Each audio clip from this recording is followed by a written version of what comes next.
Meu nome é Maria Alice e hoje, aos 60 anos, resolvi contar uma parte da minha vida que ficou guardada dentro de mim por décadas.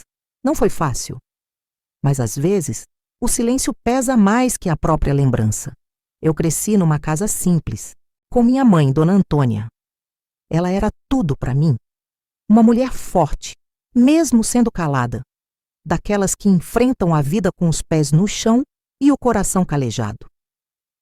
A gente não tinha muito.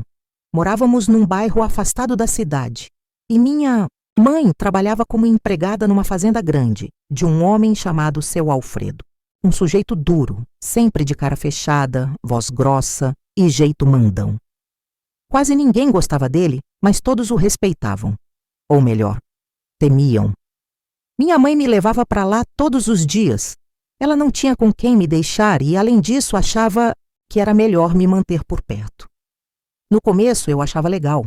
A fazenda era enorme, com árvores, animais e muito espaço para correr. Mas aos poucos comecei a perceber coisas estranhas. Seu Alfredo, aquele homem tão rude com todo mundo, comigo era diferente. Dizia que eu era bonita demais para ser filha de empregada. Dava presentes, doces e sempre arrumava um jeito de me chamar para subir até o quarto dele para ajudar a arrumar as coisas. Eu era só uma criança. Tinha 11 anos. Não entendia muito bem o que estava acontecendo. Só sentia um desconforto que não sabia explicar. Minha mãe, ao mesmo tempo, ficava em silêncio. Eu percebia que ela não gostava quando ele me chamava, mas nunca dizia nada. Acho que o medo morava dentro dela. Um dia, ele me deu uma tiara dourada. Nunca vou esquecer. Tinha uma florzinha no meio, com uma pedrinha falsa que brilhava. Ele disse: "É só para você, Maria Alice, porque você é especial, mas não conta para ninguém." Eu levei para casa. Mostrei para minha mãe, toda feliz. E foi ali que eu vi pela primeira vez o olhar dela mudar. Ficou pálida, ficou séria. Guardou a tiara na gaveta e disse: "Não aceita mais nada dele. Ouviu bem, menina?" Então ele já não só me chamava para arrumar o quarto. Agora ele ficava me olhando em todos os locais onde eu estava. Quando ele pedia para mim arrumar o quarto, ele falava para minha mãe que iria olhar a fazenda. Mas ele não ia. Ele entrava escondido na cada e ficava me olhando. Eu sentia um desconforto com aquele homem me observando. Minha mãe, coitada, tão atarefada, não se dava conta de nada. Até que um certo dia ele pediu que eu fosse até o estábulo pegar a sela do cavalo que ele havia esquecido lá e deixa-se na cozinha para minha mãe limpar. Então assim eu fiz, foi até o estábulo. Só que eu não contava que ele viria atrás de mim. Eu perguntei para ele por que o senhor veio também. Ele respondeu que a sela era pesada para mim. Nisso, ele colocou a mão dele no meu ombro e foi me levando até um canto. Ele disse para mim que tinha comprado pirulito para mim, mas que minha mãe não podia saber. Então ele me deu o pirulito e ficou me olhando. Mas não foi só o pirulito que ele me fez chupar naquele dia. Ele falou que queria que eu fizesse aquilo porque era bom e eu iria deixar ele muito feliz. Então eu fiz. E ele falou: "Não conte para sua mãe, senão ela vai ficar zangada com você." E eu, tão inocente, acreditei. Minha mãe perguntou por que você demorou tanto, Maria Alice? E eu respondi que eu estava escovando o cavalo, coisa que às vezes eu fazia. Eu senti que ela ficou meia desconfiada. E os dias passou. A partir daquele dia, ela começou a ficar inquieta. A cada vez que ele me chamava para o quarto, ela me olhava diferente. E eu comecei a ter medo dele e da situação. Daquele clima estranho que eu não conseguia explicar, até que um dia tudo mudou. Era uma tarde abafada, lembro até do cheiro da madeira quente da varanda. Ele me chamou, disse que o quarto estava bagunçado. Minha mãe me olhou, hesitou, mas deixou, como sempre. Subi as escadas de madeira com o coração acelerado. Quando cheguei na porta, ele estava me esperando, sentado na beirada da cama, com um sorriso que me fez estremecer. Naquele momento, eu senti que algo estava errado, muito errado. Mas antes que ele dissesse qualquer coisa, escutei o som dos passos pesados da minha mãe vindo atrás de mim. Ela entrou no quarto sem bater com os olhos ardendo de uma fúria que eu nunca tinha visto. Me puxou pelo braço, forte, mas ao mesmo tempo com um cuidado só de mãe. Você nunca mais chega perto da minha filha, disse ela com a voz firme. Seu Alfredo levantou, bravo. Mas minha mãe não recuou. Encarou ele como quem não tinha mais nada a perder. Pegou nossa sacola e me levou embora dali, sem nem terminar o turno. Naquela noite, dormimos em silêncio. Eu ainda sem entender tudo, mas com a sensação de que minha mãe tinha me salvado de algo muito maior do que eu poderia imaginar. Hoje, aos 60 anos, entendo cada gesto, cada silêncio, cada lágrima escondida da minha mãe.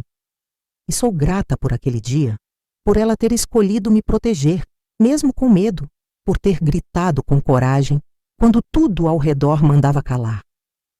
Mas essa história ainda não acabou. O que aconteceu depois daquela noite mudou completamente o rumo das nossas vidas.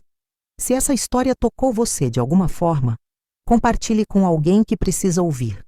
E não se esqueça de se inscrever no canal Histórias Marcantes, ativar o sininho e agora acompanha a continuação dessa história que, infelizmente, representa o silêncio de muitas vozes por aí. Depois daquele dia, a vida mudou. Minha mãe nunca mais pisou na fazenda do seu Alfredo. Largou o emprego sem olhar para trás. E isso, para uma mulher humilde, viúva, com uma filha pequena e sem estudo, era quase como pular de um abismo sem saber se tinha chão embaixo. Mas ela não hesitou. Arrumou as poucas coisas que a gente tinha e fomos embora da casa onde morávamos, que também era do patrão. Dormimos uns dias na casa de uma vizinha, depois na de uma prima distante. Até que uma senhora da igreja, Dona Eulália, ofereceu um quartinho nos fundos da casa dela. Pequeno, simples, mas era um teto. Minha mãe começou a lavar roupa para fora, e eu fui entendendo com o tempo o que ela tinha feito por mim. Nunca mais falamos do assunto. Era como se aquele episódio tivesse sido trancado num baú pesado dentro do peito. Mas eu via, cada vez que ela me olhava, era como se dissesse: "Você está segura agora?" Com o passar dos anos fui crescendo. Me tornei uma moça tímida, desconfiada, mas com o tempo, a vida foi se abrindo. Trabalhei como atendente, depois como costureira. Conheci um rapaz bom, casei, tive filhos. Minha mãe já estava mais cansada, mas sempre presente, sempre forte. Foi só depois que ela partiu, já com mais de 80 anos, que eu realmente entendi a profundidade do que ela tinha feito por mim.